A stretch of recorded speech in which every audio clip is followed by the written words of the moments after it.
हर हर महादेव श्री शिवाय नमस्तुभ्यम। कैसे हो आप सब। 12 सितंबर अर्थात पहला भौम प्रदोष व्रत है। भौम प्रदोष के दिन आपकी कोई भी मनोकामना है जिसे आप पूर्ण करना चाहते हैं तो ये सफेद पुष्प और एक लोटा जल का उपाय अवश्य करें।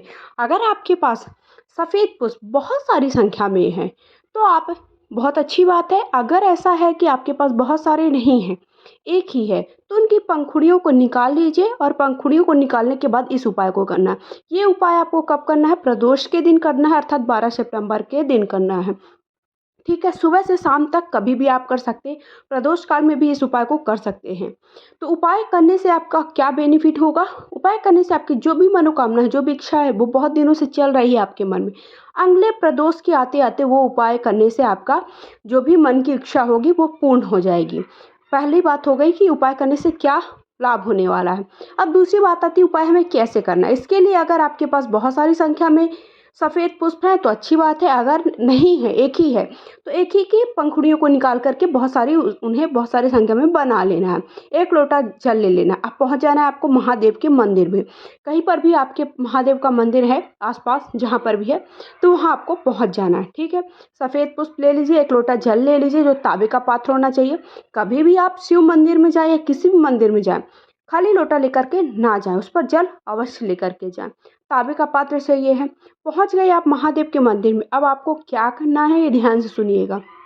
जब भी आप उपाय करें तो आपको क्या करना है, जब आप महादेव के मंदिर में चौखट पर प्रवेश किए, पहुंच गए चौखट के पास, ठीक है, लोटा का जल लिए हैं और आप सफ़ेद पुष्प लिए हैं।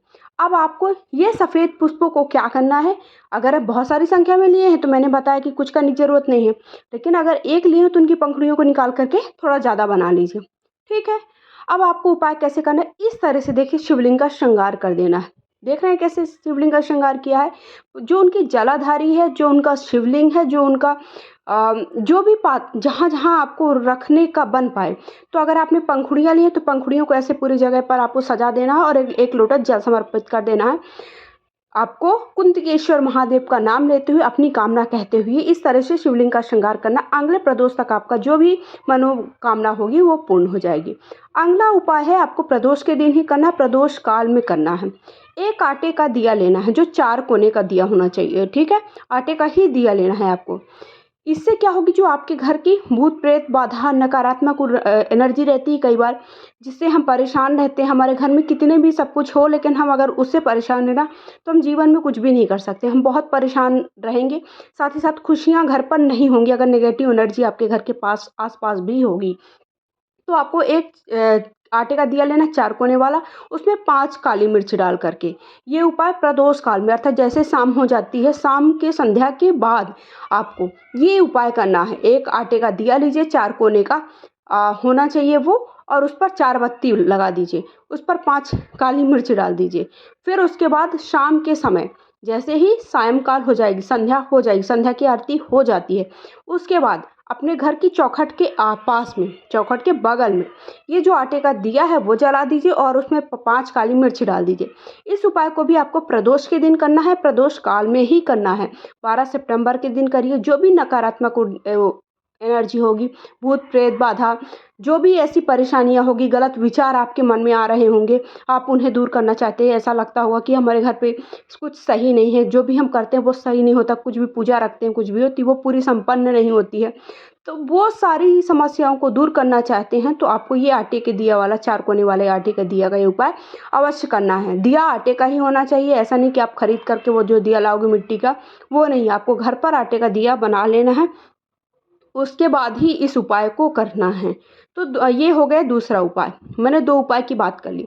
अभी तक आपने मेरे चैनल को सब्सक्राइब नहीं किया, पहली बार मेरे चैनल पर जुड़े हैं तो प्लीज़ मेरे चैनल को सब्सक्राइब कर दिए, कमेंट करके हर हर महादेव, श्री शिवाय नमस्ते, ओम नमः शिवाय, जो भी आप लिखना चाहें वो लिखे।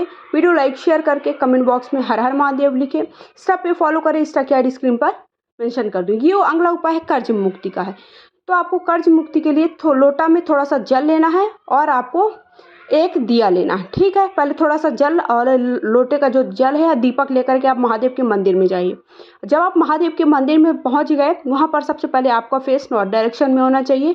शिवलिंग के ऊपर धीरे धीरे वो जो जल है वो धीरे धीरे समर्पित करिए, श्री शिवाय नमस्तुभ्यम मंत्र का जाप करते हुए। और कर्ज से छुटकारा प्राप्त करने के लिए वटकेश्वर महादेव का नाम लेना। आपको किसका लेना है? वटकेश्वर महादेव का। उसके बाद वही एक लोटा में जल जो लिया है थोड़ा सा बचाना है और वो दीपक लेकर के पहुंच जाना है आपको वट वृक्ष के नीचे, जो भी आपके आसपास वट वृक्ष है। अगर आप कर्ज से किसी भी प्रकार के कर्ज से छुटकारा पाना चाहते हैं तो आपको वटकेश्वर महादेव का नाम लेते हुए एक दिया और एक लोटा जल वट के वृक्ष पर समर्पित कर देना चाहिए। कभी भी कर दो, प्रदोष के दिन करो, शिवरात्रि के दिन करो या कभी भी करो, जिस दिन भी आपको ऐसा लग रहा है कि कर्ज की समस्या बहुत ज़्यादा बढ़ती जा रही है तो ये उपाय करना है। फिर आप वट वृक्ष के नीचे पहुंच जाइए। हो सके तो वहाँ पर भी आप शिवलिंग की आकृति बना सकते हो, जो भी मिट्टी वहाँ पे नीचे रहती है उसका भी आप अभिषेक कर दीजिए और थोड़ा सा जल से और दीपक प्रज्वलित कर दे, ये भी कर सकते हो। नहीं अगर आपको शिवलिंग पर जाना है, फिर वहाँ पर वट वृक्ष के नीचे आपको क्या करना है? थोड़ा सा जल समर्पित करना है। जो बचा हुआ है वटकेश्वर महादेव का नाम लेते हुए श्री शिवाय नमस्तुभ्यं मंत्र को कहते हुए कम से कम 11-21 बार इस मंत्र को कहना है और आपको वो दीपक प्रज्वलित कर देना वहाँ पर वट वृक्ष के नीचे। और वट वृक्ष से प्रार्थना करना है कि जो भी मेरी कर्ज से जुड़ी समस्या है वो दूर करिए, मेरे जीवन में खुशियाँ और मतलब किसी भी प्रकार की समस्या मेरे जीवन में ना रहे, ऐसी प्रार्थना करते हुए वटकेश्वर महादेव से आपको प्रार्थना करनी हो। ठीक है, ये हो गया अगला उपाय। अब हम अगले उपाय की ओर बढ़ते हैं। अगला उपाय हमारा क्या है? अगला उपाय है मनोकामना पूर्ति के लिए घी से शिवलिंग पर ओम की आकृति बनाना। तो इसके लिए आपको क्या करना है? एक कटोरी लेना है, एक लोटा जल लेना है और थोड़ा सा घी लेना है। अब आप ये सारी सामग्री लेकर के कहाँ पहुँच जाओगे? महादेव के मंदिर में। जो भी आपके आसपास शिवलिंग जहाँ पर भी विराजित हो, बड़ा मंदिर है छोटा मंदिर है ऐसा नहीं, ये मनोकामना पूर्ति के लिए आप कभी भी कर सकते हो। प्रदोष के दिन करो, शिवरात्रि के दिन करो, सोमवार के दिन करो, किसी भी दिन करो।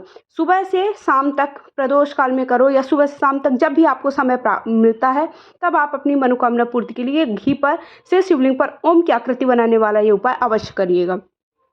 मेरे अगर आपको उपाय पसंद आते हैं तो प्लीज़ कमेंट बॉक्स में जाकर के ओम नमः शिवाय या हर हर महादेव जरूर लिखा करिए, या फिर आप जिनका पूजन करते हैं, जिनका आराध्य हैं, जिनको बहुत ज़्यादा मानते हैं उनका नाम लिखें, ताकि मुझे ये समझ में आए कि हाँ आपको मेरा वीडियो देखने के बाद पसंद भी आता है। कुछ भी अगर आप मुझे सजेस्ट करना चाहते हैं तो वो भी कर सकते हैं। साथ ही साथ प्रतिदिन के उपाय आप प्राप्त करना चाहते हैं तो मेरी स्टाफ की आईडी है रश्मिदा स्टाइलिश से ही है, वहाँ पर आपको प्रतिदिन के उपाय आसानी से मिल जाएंगे। बहुत ही छोटे उपाय रहेंगे तो आप जल्दी से आसानी से समझ सकते हो, तो वहाँ पर भी आप मुझे फॉलो कर सकते हो। अब आपको उपाय कैसे करना है ये ध्यान से सुनिए। सबसे पहले आप पहुँच गए शिव जी के मंदिर में, नॉर्थ डायरेक्शन में अपना फेस कर लिया आपने। अब कटोरी में जो घी लिया हुआ था उससे आपको अनामिका उंगली दिख रही ना आपको, मैं स्क्रीन पर सारी चीज़ें लिख करके और स्क्रीन पर सारी फोटोज़ वगैरह बना करके आपको समझाने का प्रयास करती हूँ ताकि आपको अच्छे से समझ में आ सके। अब आपको क्या करना है? ओम की आकृति अनामिका उंगली से आकृति देना, जरूर नहीं कि वो दिखना चाहिए, आपने आकृति आपको देना है, केवल ओम बना देना। ओम बनाकर एक लोटा जल समर्पित करना है, अपनी कामना कहना महादेव से, फिर आपको बताना है कि क्या आपकी कामना पूर्ण हुई कि नहीं हुई। ठीक है, ये छोटा सा उपाय भी आप कर सकते हो। वीडियो कैसा लगा कमेंट करके जरूर बताएं।